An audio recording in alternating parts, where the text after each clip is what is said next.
The need for repentance and atonement. Thus saith the Lord.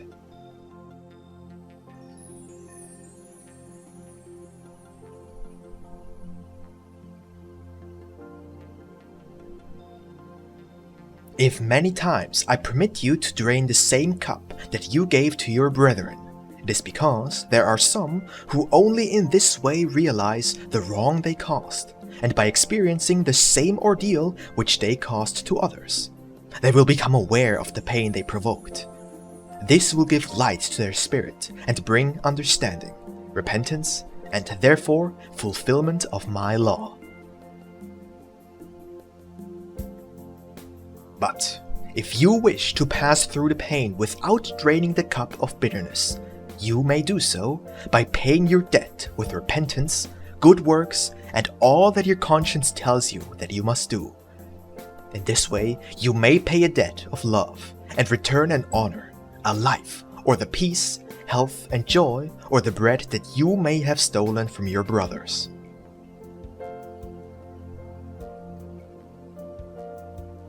Observe how different is the reality of my justice from that idea that you have formed of your Father.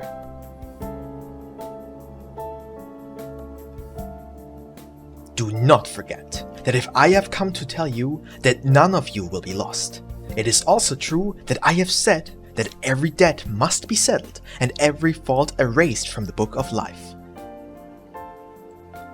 It is up to you to choose the path to me. Free will is still yours. If you prefer the law of retaliation of ancient times, as is still practiced by men from the proud nations, behold its results. If you want the measure with which you judge your brethren also used against you, do not even wait for your entry into the other existence to receive my justice.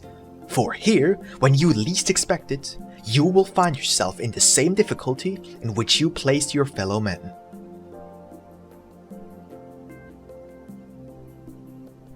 But if you want a more elevated law to come to your aid, not only to spare you from suffering, which is what you fear most, but also to inspire in you noble thoughts and good sentiments, pray, call me, and proceed along your path to struggle, to be better each time, to be stronger in your ordeals, or, in short, to settle with love the debts that you have with your Father and with your fellow men.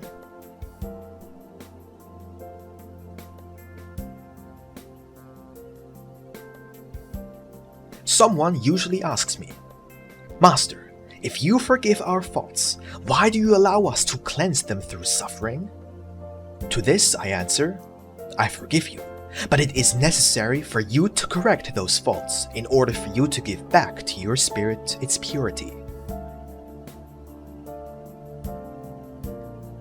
I have told you that every last stain shall be cleansed from the hearts of men. Yet I tell you also that it will be each one of you who must cleanse himself of his own stains. Remember that I have told you, with the measure you use, you shall be measured. And whatever a man sows, that shall he also reap.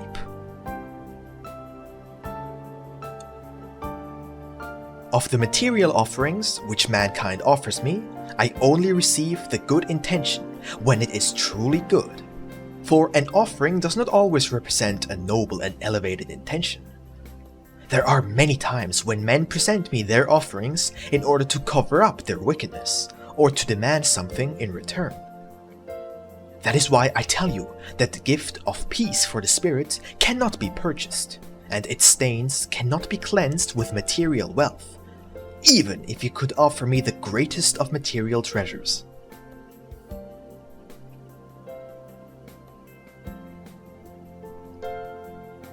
When men offer me true repentance, sorrow for having offended me, regeneration, correction of their ways, restitution for faults committed, all with the humility that I have taught you, then indeed are men presenting me the true offerings of the heart, of the spirit, and of the mind, which are infinitely more pleasing to your Father than incense, flowers, and candles.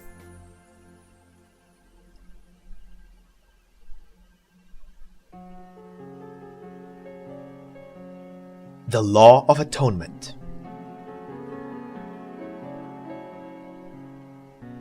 You have had one opportunity after another to understand my infinite love for you. I have granted you spiritual gifts and given you the opportunity to correct your mistakes and to purify and perfect your spirit rather than condemning you eternally as you previously believed.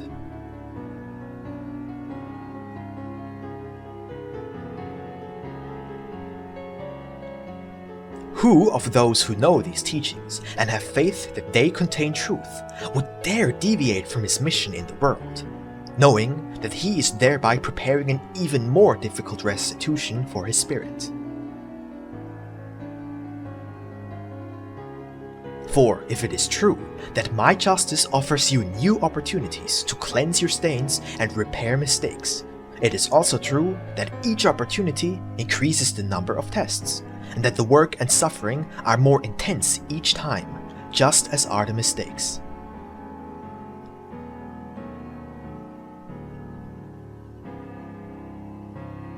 Your duty, so as not to speak of punishment, shall be to repair, to restore, and to repay even the last of your debts. No one, not your celestial Father, nor your brothers on earth and in the spiritual valley, will do what you alone must do.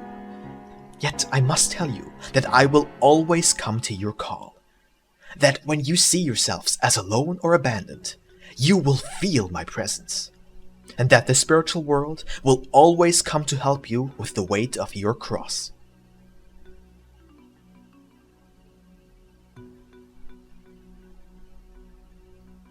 Only my love and justice may now shelter those who hunger and thirst for them.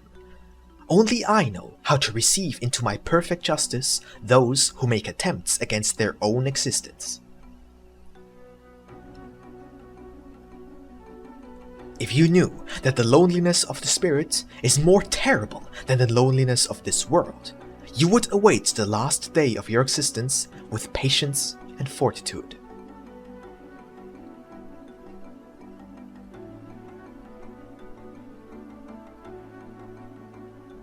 I do not destroy any of my children, no matter how they offend me.